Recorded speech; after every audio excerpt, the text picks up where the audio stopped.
Olá, boa noite. Começa agora o Jornal do Senado.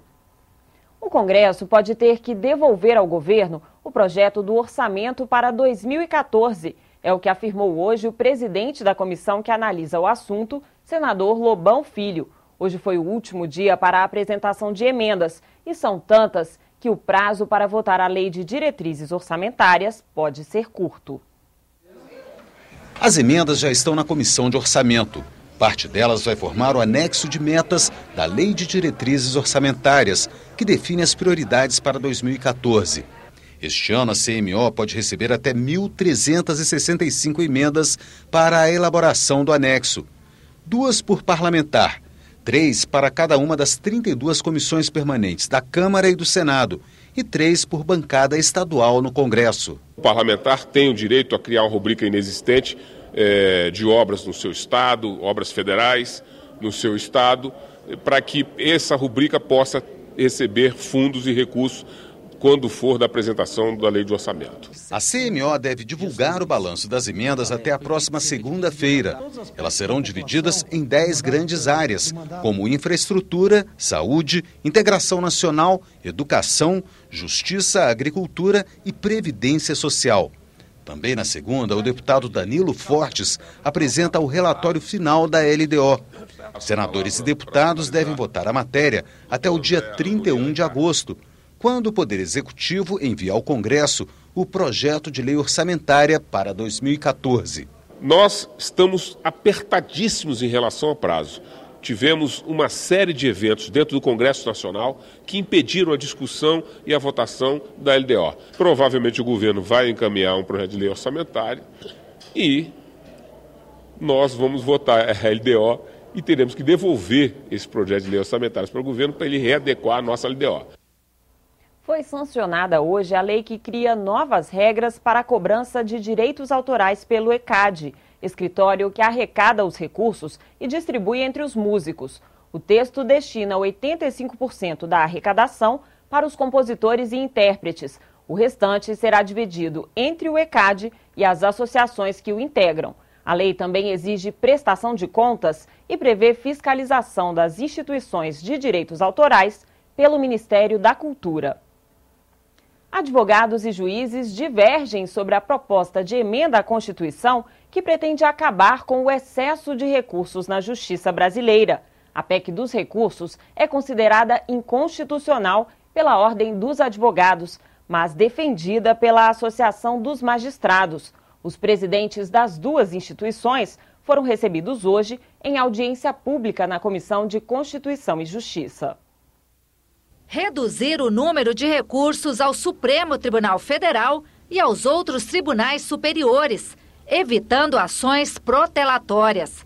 Uma justiça mais ágil é o que pretende a PEC dos recursos, em discussão no Senado desde 2011. A proposta determina que as decisões dos tribunais estaduais sejam cumpridas, mesmo quando interpostos recursos aos tribunais superiores.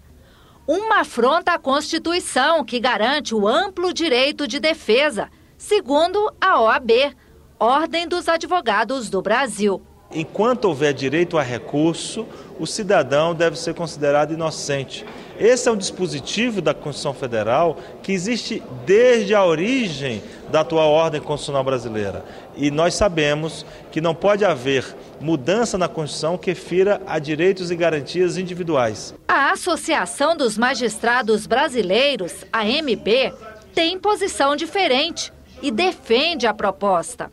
Nós, magistrados brasileiros, nós sentimos falta de uma mudança na estrutura dos recursos em matéria constitucional. Num júri, que eu já presidi júri, com 5 dias de júri, réu condenado a 30 anos de cadeia, porque confessadamente matou alguém, inclusive com homicídio qualificado. Ele sai do tribunal do júri pela porta da frente, junto com as testemunhas, junto com os familiares da vítima. Será que isso é a justiça que o Brasil quer? Na próxima quinta-feira, os senadores vão ouvir mais uma vez o ex-ministro César Peluso, que foi quem fez a sugestão inicial da proposta. Após esse debate, segundo o presidente da comissão, senador Vital do Rego, a matéria entrará na pauta da comissão. Depois da audiência com o ministro César Peluso, conversando com o relator, que é efetivamente o responsável por solicitar da presidência a pauta dos trabalhos, nós vamos pautar a matéria. A Comissão de Relações Exteriores e Defesa Nacional realizou mais uma audiência pública sobre a espionagem norte-americana. Hoje foram ouvidos representantes brasileiros de empresas de internet. Em junho, o correspondente do jornal The Guardian, Glenn Greenwald, publicou a denúncia do ex-agente Edward Snowden de que o governo norte-americano monitorou milhões de ligações e e-mails de brasileiros. Desde então, a Comissão de Relações Exteriores realizou várias audiências públicas para investigar o esquema de espionagem. Os parlamentares já ouviram autoridades do governo brasileiro e também o jornalista Greenwald.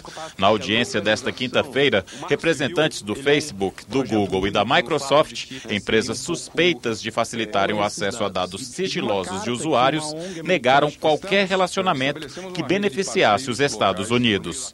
O Facebook nunca fez parte de qualquer programa para dar aos Estados Unidos ou qualquer outro governo acesso direto aos seus servidores.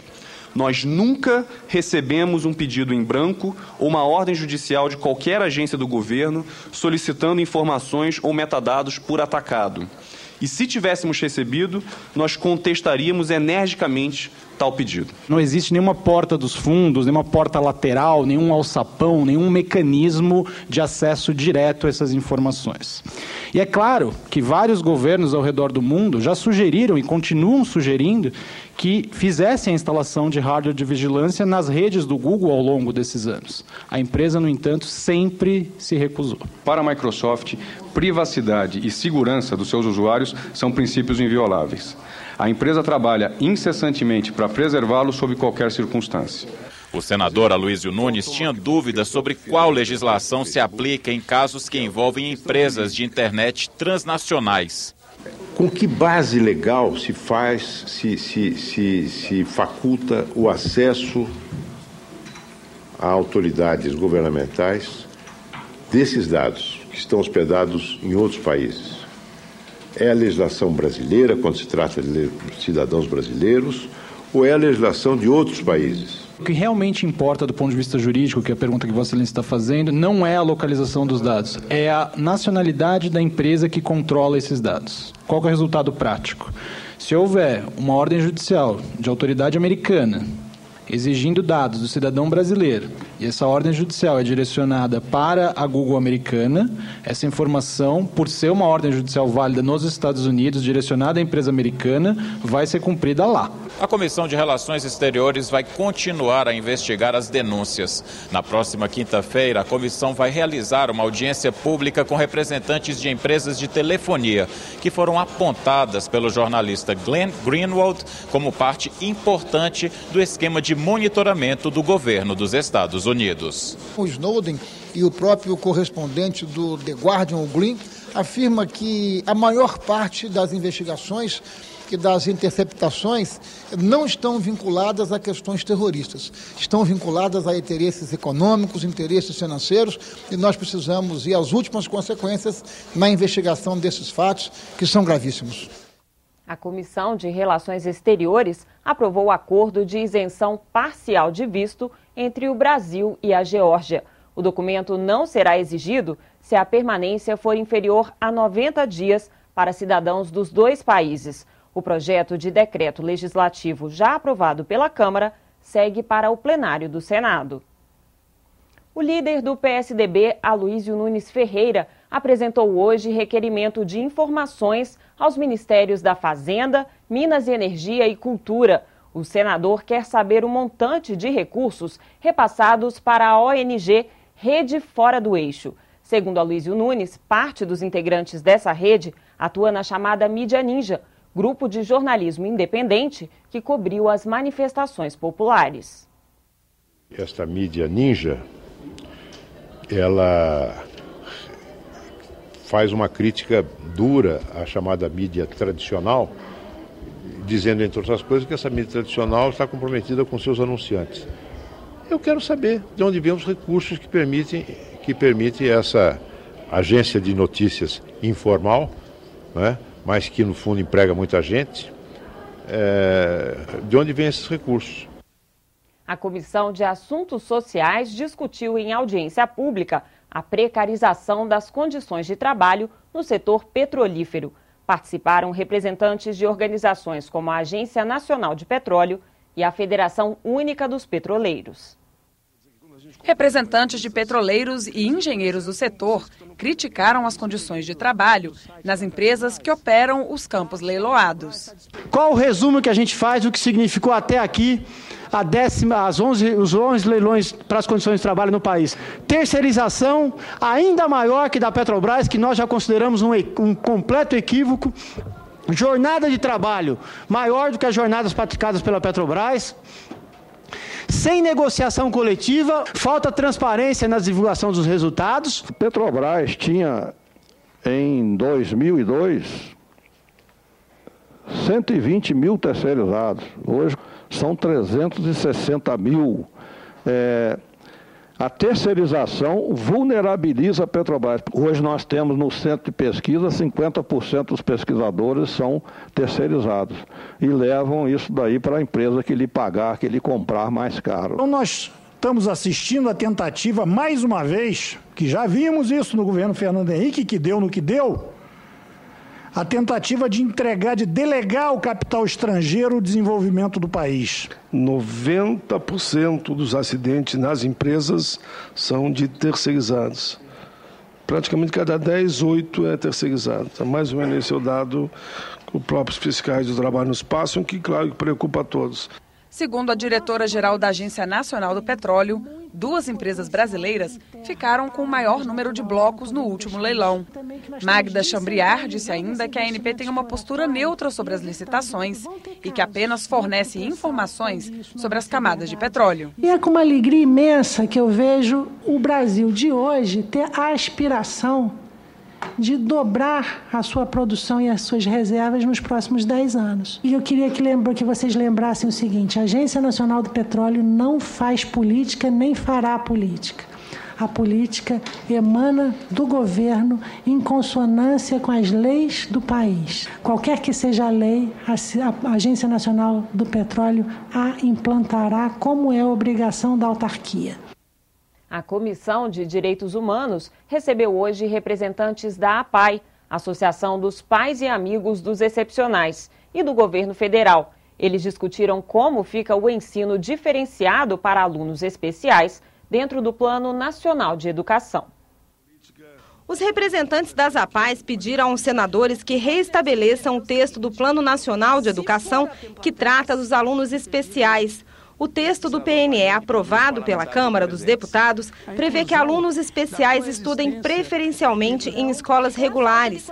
Mas na Comissão de Assuntos Econômicos do Senado, o termo preferencialmente foi retirado, o que, segundo os pais, poderá impedir que alunos especiais tenham acesso a um ensino diferenciado.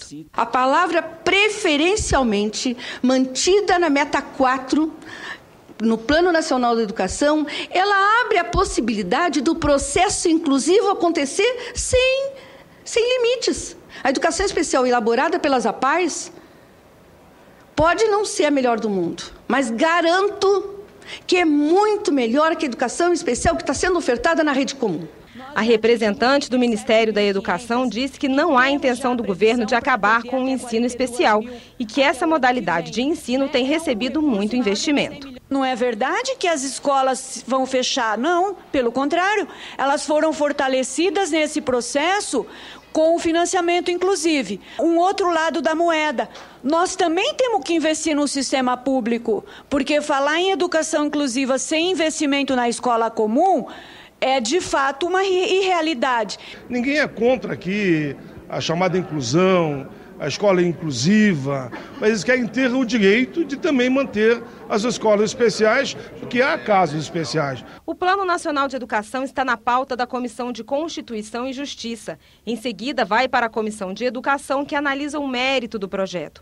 O presidente da CE, senador Ciro Miranda, e o relator, Álvaro Dias, garantiram que irão reestabelecer o texto aprovado na Câmara dos Deputados. Por que você vai alijar do processo educativo as pessoas com deficiências? Não é humano, não é certo, é um direito adquirido. Então nós vamos restabelecer, sim, com certeza. Na página da TV na internet, você pode rever as principais reportagens desta edição. O Jornal do Senado termina aqui. Assista a seguir a reapresentação da sessão plenária desta quinta-feira. Boa noite e até amanhã.